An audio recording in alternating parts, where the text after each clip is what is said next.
Hi hello నమస్తే welcome to social post. నేను మీ anchor నెగిలానంద్. So ఈ రోజు మనతో స్టూడియోలో అడ్వకేట్ ఆదిత్య మల్లెల ఇమిగ్రేషన్ లా కన్సల్టెంట్ గారు ఉన్నారు. Hi sir. హలో అండి. ఎలా ఉన్నారు సార్? బాగున్నా, మీరు? Fine sir. Good. First of all thanks for coming. Good అండి. సార్, ఇప్పుడు ఇల్లీగల్ ఇమిగ్రెంట్స్ అంటే ఎవరు? అండ్ వన్ మోర్ థింగ్ ఏంటంటే, ఇప్పుడు ఏదైతే రూల్స్ పెట్టాడో ట్రంప్, ఆ రూల్స్ అనేవి ఇక్కడ నుండి ఇమిగ్రేట్ అయిపోయే వాళ్ళకి ఏమైనా ఎఫెక్ట్ అయ్యే ఛాన్సెస్ ఉన్నాయా? సో మేజర్గా వచ్చేసి ఇల్లీగల్ ఇమిగ్రెంట్స్ మీదే ట్రంప్ ఫోకస్ అంతా ఉంది బిఫోర్ Okay. ఎలక్షన్ నుంచి కూడా. సో ఏమవుతుంది అంటే Democrats, Republicans, so different two parties ఉన్నారు కదా. సో టూ పార్టీస్కి వాళ్ళ ఎజెండాస్, ఒక్కొక్కరికి ఒక ఎజెండా ఉంది. అసలు యుఎస్ అనేది ఒక క్యాపిటలిస్టిక్ కంట్రీ అన్నమాట. అంటే మోస్ట్ ఆఫ్ ద టైం ఎలా ఉంటుంది అంటే అక్కడ బిజినెస్ ఎవరైతే చేయాలనుకున్నారో మనీ, ఎందుకంటే బిజినెస్ చేయాలనుకున్న వాళ్ళు, ఆంటర్ప్రెన్యూర్షిప్ పరంగా ఆంటర్ప్రెన్యూర్స్ అవ్వాలనుకున్న వాళ్ళు మనీ ఎక్కువ పంపించేస్తారు కదా, ఇన్వెస్ట్మెంట్స్. సో ఇన్వెస్ట్మెంట్స్ ని బాగా ఫెసిలిటేట్ చేస్తారు యుఎస్. ఓకే. సో ఫెసిలిటేట్ చేసినప్పుడు ఎలా ఉంటుంది అంటే ఫ్రెండ్లీగా ఉంటుంది వాళ్ళకి. సో ఫ్రెండ్లీగా ఉన్నప్పుడు వాళ్ళు ఏం నమ్ముతారు అంటే మోస్ట్ ఆఫ్ ద టైమ్ ఈ ఇన్వెస్ట్మెంట్స్ వల్లే అన్ని లెవెల్స్ వాళ్ళు బాగుపడతారు అని నమ్ముతారు. ఎందుకు అంటే ఒక ఎకానమీ జనరేట్ అయింది, కంట్రీ బూస్ట్ అయింది, దానివల్ల ట్యాక్సెస్ కడతారు. నెక్స్ట్ వచ్చేసి పర్చేసింగ్ పవర్, లేకపోతే బయింగ్ పవర్, సెల్లింగ్ పవర్, ఇదంతా అక్కడ ఎంప్లాయ్మెంట్ క్రియేట్ అవ్వడం వల్ల జనరేట్ అయ్యింది. సో అలానే కింద లెవెల్లో కూడా బ్లూ కాలర్ జాబ్స్ అలాంటివి కావాలనుకుంటారు.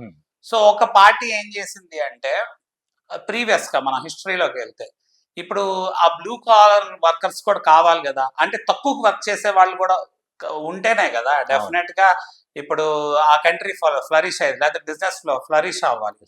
సో ఇమీడియట్ గా యుఎస్ కి ఆనుకున్న నైబరింగ్ కంట్రీస్ చూసుకుంటే మనకి మెక్సికో ఉంది, అలానే ఏంటంటే సౌత్ అమెరికన్ కాంటినెంట్, ఇప్పుడు గౌటిమేలా, ఎల్ సాల్వడోర్, ఇలాంటి చోట నుంచి లాటిన్ పీపుల్ అంటే స్పానిష్ ఇలా.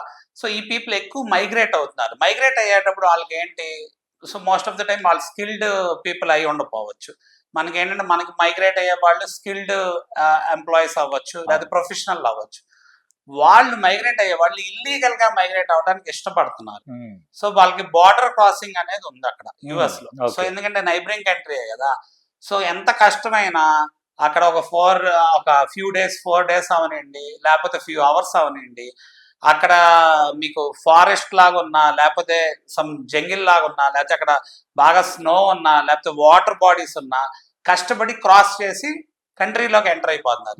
సో కంట్రీలో ఎంటర్ అవుతున్నప్పుడు ఏమైంది, ఆ కంట్రీలో ఎంటర్ అయ్యే వాళ్ళని ఏం చేయాలి, మళ్ళీ ఎండ్ ఆఫ్ ద డే ఏంటంటే it's all about protecting the human rights. So మనకి ఎక్కడైనా చూసుకోండి వరల్డ్ వైడ్ ఏం నడిచింది అంటే, మనకి ఇప్పుడు సుప్రీంకోర్టు గైడ్ లైన్స్ పరంగా ఇంటర్ప్రిటేషన్ ఎలా ఉంటుంది అంటే మన కాన్స్టిట్యూషన్ ఆఫ్ ద కంట్రీ పరంగా ఉంటుంది, లేకపోతే ఇంటర్నేషనల్ గా హ్యూమన్ రైట్స్ పరంగా ఉంటుంది. సో ఎప్పుడు హ్యూమన్ రైట్స్ అంటే మనిషి యొక్క విలువలు కాపాడాలి, వాళ్ళ రైట్స్ కాపాడాలి అని ఉంటుంది. సో అక్కడ వాళ్ళు ఏం చేయాలి, ఎయిదర్ వాళ్ళు ఫైండ్ అవుట్ చేసి మళ్ళీ బ్యాక్ ఏ కంట్రీ నుంచి వచ్చారో వాళ్ళని డిపోర్ట్ అయినా చేసే సిచ్యువేషన్ ఉండాలి. లేకపోతే ఆ సిచ్యువేషన్ లేకపోతే చాలా మంది ఏంటంటే రెఫ్యూజీ, అసైలం అంటే శరణార్థులుగా కింద వస్తున్నారు అనమాట. వచ్చినప్పుడు ఏంటంటే వీళ్ళందరినీ ఒకసారి వాళ్ళకి అక్కడ డాక్యుమెంటేషన్ ప్రొవైడ్ అవుతుంది, ఇల్లీగల్ గా అయినా కూడా. ఒకసారి ఏంటంటే ఇల్లీగల్ మైగ్రెంట్స్ అంటే ఇల్లీగల్ అండ్ అన్డాక్యుమెంటెడ్ మైగ్రెంట్స్ అవుతారు. అంటే వాళ్ళు ఏంటంటే వాళ్ళు ఎక్కడి నుంచి వచ్చారో తెలియకుండా వాళ్ళ ఒక ప్రీవియస్ హిస్టరీని చింపుకొని ఏమి ట్రేసెస్ లేకుండా కూడా వచ్చేవాళ్ళు ఉంటారు.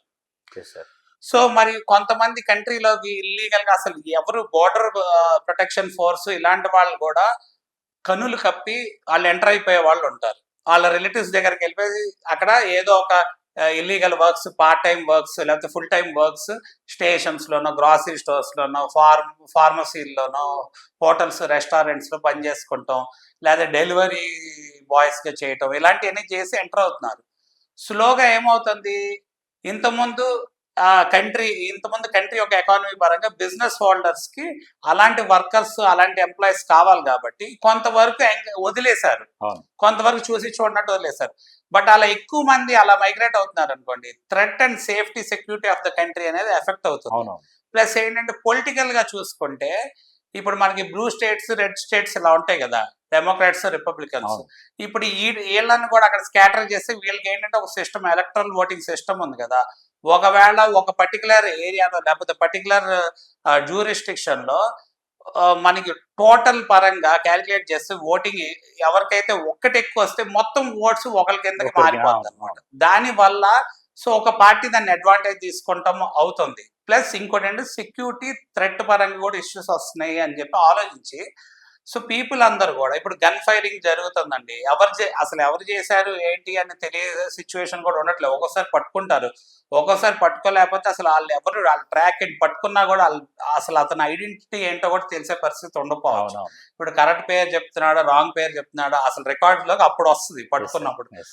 సో మరి అలాంటి డ్రగ్ మాఫియా వాళ్ళు ఉంటారు, అంటే డ్రగ్ ట్రాఫికింగ్ చేసే వాళ్ళు, చైల్డ్ అండ్ ఉమెన్ ట్రాఫికింగ్ చేసే వాళ్ళు ఉంటారు. సో ఇలా different safety and security of the country effect అవుతుంది. కాబట్టి ఇల్లీగల్ ఇమిగ్రెంట్స్ ని, ఈ అన్డాక్యుమెంటెడ్ ఇమిగ్రెంట్స్ ఎవరైతే ఉన్నారో వీళ్ళని అరికట్టాలి అని చెప్పి ట్రంప్ పవర్ లోకి రావడం జరిగింది. Yes, sir. సో ట్రంప్ అలా అందుకే జనాలు కూడా అందుకే ఓటేశారు. సో సేఫ్టీ సెక్యూరిటీని కాపాడతాడు, ప్లస్ ఏంటంటే ఎకానమీని బూస్ట్ చేస్తాడు.